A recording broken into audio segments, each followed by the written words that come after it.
Mä oon Mari Heikkilä ja työskentelen Ranua eläinpuistossa intendenttinä, eli vastaan meidän eläinkokoelmasta ja sen hoidosta ja hyvinvoinnista.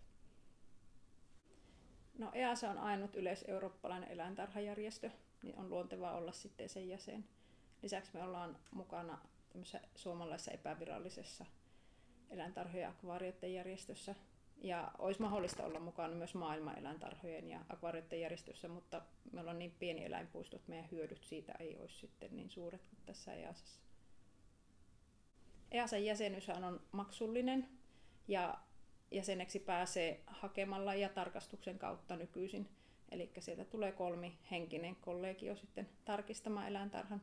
Ja aiemmin pääsi ilman tarkastusta jäseneksi, mutta nykyisin tehdään tämmöistä akkreditointia, eli uudelleen tarkastetaan näitä vanhoja eläintarhoja ja jäsentarhoja.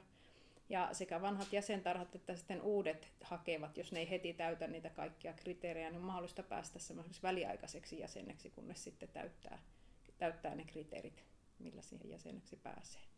Ja tietysti se, että kun se on maksullinen ja aika kallis, niin on pieniä eläintarhoja, jotka periaatteessa täyttäisi ne kriteerit, mutta ne ei pysty sitten osallistumaan, kun se on niin hintava. EASA edellyttää jäsenistöltään eettisen ohjeistuksen seuraamista. Ja eettisissä ohjeissa siellä on paitsi tämmöisiä yleisluontoisempia standardeja, mutta myös sitten ihan lajikohtaisia.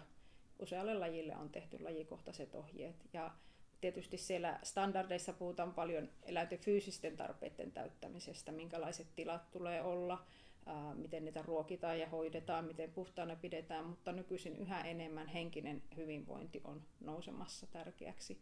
Eli virkkeistämällä, kouluttamalla ja mahdollistamalla se eläinten luontainen käyttäytyminen luodaan sitä henkistä hyvinvointia. Mutta se henkisen hyvinvoinnin mittaaminen on hirveän hankalaa. Eli se ei välttämättä näy eläimen ulkoasussa huonona turkkina tai huonona syöntinä tai lisääntymättömyytenä, vaan täytyy osata sitä eläinten käyttäytymistä lukea ja sen mukaan sitten toimia. Suomessa eläintarhaeläinten pitämistä säätelee Suomen eläinsuojelulaki ja EASAn standardit on osittain tiukempia ja tarkempia kuin tämä laki, mutta toisaalta sitten taas esimerkiksi aitausten koossa nämä kansalliset määräykset menee ohi, eli EASA ei voi säätää, että jollakin eläimellä täytyisi olla tietyn verran tilaa. Ja sitten kun eri maissa on erilaiset käytännöt ja erilaiset lait, niin se aiheuttaa sen, että joka paikassa ei eläimillä voi olla samanlaiset tilat esimerkiksi käytettävissä, että se on ehkä tämän heikkous. Eli tämä EASA järjestönä on suomalaisten keskuudessa aika huonosti tunnettu ja ehkä enemmän se takaa meidän viranomaisille se, että nämä EASA-tarhat huolehtii hyvin eläimistään ja sitä kautta sitten niin lupien saaminen on helpompaa viennissä ja tuonneissa, kun näitä eläimiä siirretään. Mutta ihmisille, jotka on muutenkin kiinnostuneita eläinten hyvinvoinnista, niin sitten he ehkä ottaa selvää paremmin siitä EASasta ja sieltä pystyvät sitten tekemään, että tämä tarha toimii sitten EASan periaatteiden mukaisesti.